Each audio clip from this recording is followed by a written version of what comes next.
tangkap teman-teman sekalian. Kalau Allah itu menjadikan sesuatu terjadi dengan hikmahnya. Ya. Kadang-kadang Allah datangkan, mungkin kita jengkel. Tapi sebenarnya kalau kita lihat hikmahnya, Allah sedang memberhentikan kita dengan caranya dari kesalahan tersebut. Allah sedang menahan kita atau membuat kita tidak terkena azab yang sangat berat pada hari kiamat. Dan nanti kita sesali. Allah lebih tahu. Ya. Makanya kalau ada orang yang berpikir dia tidak disayang oleh Allah, sehingga dia buat aja kriminal terus-menerus, ini keliru. Ini putus asa dari rahmat Allah. Dan ini Imam Ad-Dhaibi rahimahullah masukkan dalam kategori dosa besar. Rahmat Allah luas. Yang paling pertama syaitan lakukan, kalau anda sudah terjerumus dalam kesalahan, adalah membuat anda putus asa. Kayaknya saya sudah kotor, kayaknya saya sudah najis, kayaknya saya sudah tidak mungkin taubat, sudah terlanjur, supaya anda tidak taubat. Padahal sebenarnya pada saat anda lakukan kesalahan tersebut dan anda langsung kembali kepada Allah, beristighfar dan bertaubat, disitulah anda lepas dari hukuman Allah subhanahu wa ta'ala. Ini poin penting, ya.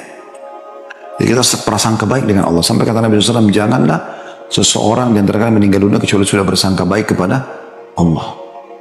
Dan teman-teman sekalian, sebelum datang ajal, coba lakukan yang terbaik yang kita bisa. Kejar derajat di surga. Kalau perlu sujud menangis kepada Allah subhanahu wa ta'ala. Ya Allah, hamba-Mu ini lemah. Aku ini lemah ya Allah. Penuh dengan dosa, penuh dengan kesalahan. Dan sudah meninggal hamba-hamba-Mu yang saleh, yang penuh dengan ilmu, dengan amal saleh.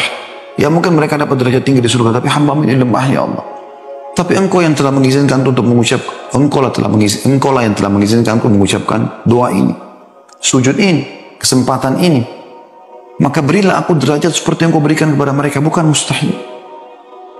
Saya subhanallah sempat mendengar cuplikan, merenyuhkan, dan seperti itu jadi bahan muhasabah.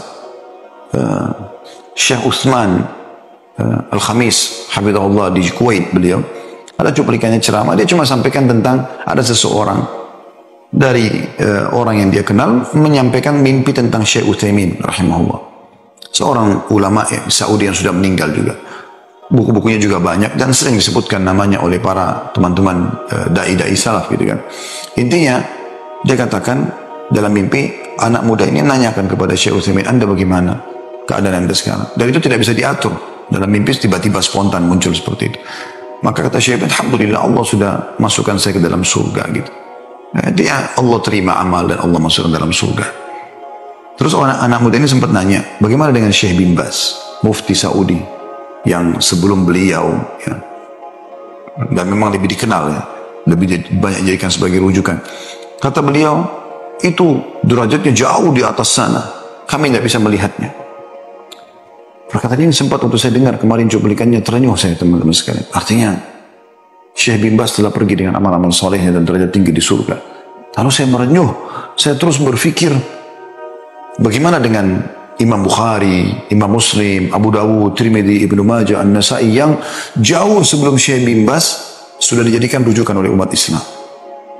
Bagaimana dengan Imam Madhab 4, Imam Malik, Abu Hanifah, Imam Malik, Imam Syafi'i, Imam Ahmad yang madhabnya artinya apa yang telah dia jadikan sebagai pendapat dalam agama ini, ila ma dhahaba ilai madhabnya, maka itu jadikan rujukan.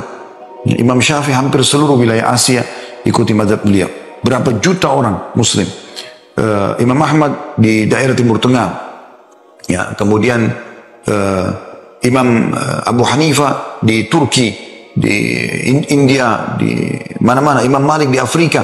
Maksudnya, Masya Allah orang-orang ini luar biasa. Bagaimana mereka sudah, bagaimana dengan para sahabat Nabi Ridwanullahi alaihim yang menemani Nabi SAW, jadi mertua Nabi, jadi sahabat Nabi, melayani sendalnya Nabi, siwaknya Nabi, ikut berperang dengan Nabi SAW, hidup mati bersama Nabi SAW. Bagaimana derajatnya mereka? Lalu bagaimana dengan kita? Saya sampai jadikan bahan muhasabah, ya Allah, hamba-Mu ini lemah. Hamba-Mu lemah ya Allah, tapi aku tidak putus asa terhadap rahmat-Mu ya Allah. Artinya, sampaikan aku dengan derajat-derajat mereka, tapi dengan rahmat-Mu, karena dengan amal kita tidak mungkin kita bisa berbuat seperti apa yang mereka lakukan. Tapi kita tidak putus asa dengan rahmat Allah. Selalu bersangka baik kepada Allah. Kalau Allah mampu memberikan apapun yang Dia inginkan, ya, dengan rahmatnya. Dan tidak akan mungkin ada yang bisa protes dari makhluknya. Tidak akan mungkin. Anda bukan mustahil bisa bersama dengan Abu Bakar, sama Umar, sama Uthman, sama Ali radhiyallahu anhum di surga. Bukan mustahil. Ya. Bukan mustahil. Seorang sahabat pernah bertanya kepada Nabi SAW sambil mengatakan, ya Rasulullah, pada saat dia berkhidmah, dia tidur bersama Nabi SAW, kalau dia layani wuduknya Nabi mau sholat malam, kemudian Nabi SAW tanya, mintalah. Kau minta sesuatu, dia bilang, ya Rasulullah, saya hanya ingin bersama anda di surga. Kata Nabi SAW, ada yang lain? Dia bilang, tidak ada. Kata Nabi SAW, baiklah, kalau gitu tolong saya dengan perbanyak sujud. Bukan Nabi SAW mengatakan, ikuti Abu Bakar, ikuti Umar. Tapi Nabi suruh dia pribadi untuk perbanyak sujud. Dan dia akan bersama dengan Nabi SAW, derajatnya dekat dengan para nabi-nabi. Perhatikan ini berlaku pada umatnya semua. Bukan mustahil.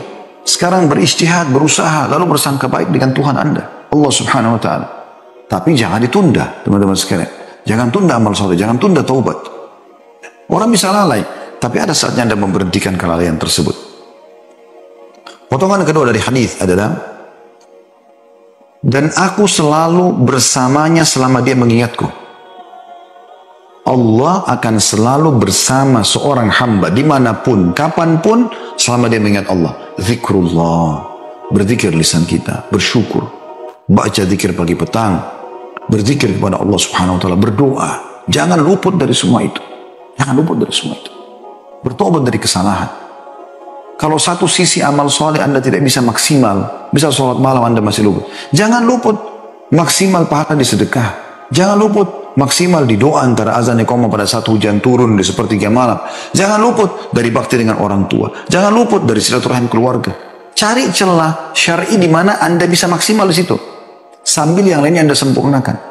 Jangan semuanya sedikit teman-teman sekalian. Tapi maksimalkan. Mana yang anda bisa maksimalkan? Karena syaitan tidak mau anda mendapatkan maksimal pahala itu. Selama anda berusaha menjalankan ketaatan kepada Allah Subhanahu Wa Taala, di saat itulah Allah Subhanahu Wa Taala akan bersama dengan anda. Zikrullah bisa saja berzikir di sini dengan lisan, bisa juga selalu mengingat Allah dalam setiap keadaan. Artinya ada kesempatan dosa, dia khawatir, dia takut, dia tidak lakukan. Atau kalau dia lakukan, dia sedekah kembali kepada Allah SWT. Dan ada ketaatan, dia langsung kerjakan, tidak menunda lagi. Ya. Ini dimaksud dengan itu. Kemudian pelajaran ketiga dari hadis adalah potongan dari sabda Nabi SAW. Beliau sisipkan nasihat ini di antara hadis qudsi ini. Beliau mengingatkan kembali, beliau mengatakan, demi Allah, sungguh Allah lebih gembira dengan taubat hambanya daripada kegembiraan salah seorang di antara kalian yang mendapatkan kembali kendaraannya yang hilang di padang pasir. Ini teman-teman adalah hadis harapan yang luar biasa gitu. Coba anda tangkap secara rasional. Ada nggak pemilik perusahaan, pegawainya buat salah, ya? Atau seorang suami istrinya buat salah, atau seorang istri suaminya buat salah, gitu. Atau orang tua anaknya buat salah, atau sahabat-sahabatnya buat salah misalnya. Lalu dia gembira dengan orang ini minta maaf. Paling pimpinan atau atasan atau pemilik perusahaan akan mengatakan, sudah kau sudah minta maaf, tapi kau buat salah, pergilah. Mungkin seorang suami mengatakan pada istrinya, sudah saya tidak mau maafkan, atau istri mengatakan saya tidak mau maafkan. Atau mungkin teman bilang sama temannya, atau orang tua bilang sama anaknya. Tapi saya terjadi. Ataupun kalau dia terima maafnya, udah saya maafin dia. Tapi hatinya masih jengkel. Atau mungkin dia masih curiga. Butuh upaya dari orang yang telah melakukan kesalahan untuk menunjukkan kalau dia serius memperbaiki kesalahannya, kan begitu. Tapi tidak ada, kayaknya sulit sekali seseorang gembira. Ya saya minta maaf, oh saya gembira, langsung dipeluk gembira. Masih terbawa rasa arus jengkel. Tapi Allah Azza wa Jalla beda. Allah sepencipta luar biasa, teman-teman. Ini renungi baik-baik hadis ini dan betul-betul di bab harapan. Kalau Allah itu gembira dengan taubat hambanya, dia senang kalau kita minta maaf. Bukan dia senang kita melakukan dosa, tapi dia tahu kita ini diciptakan sebagai makhluk bisa berbuat salah. Karena Nabi SAW ingatkan, ini dari Allah SWT penyampaiannya. Semua anak Adam pasti berbuat salah, dan sebaik-baik orang yang buat salah adalah yang bertaubat. Artinya Allah sedang memberikan tahu ini diciptakan makhluk bisa buat salah karena mereka lemah. Ada saatnya mereka kuat imannya, ada saatnya mereka lemah imannya. Tapi Allah memberikan satu celah yang akan mengalahkan semua godaan syaitan, yaitu terbukanya pintu taubat.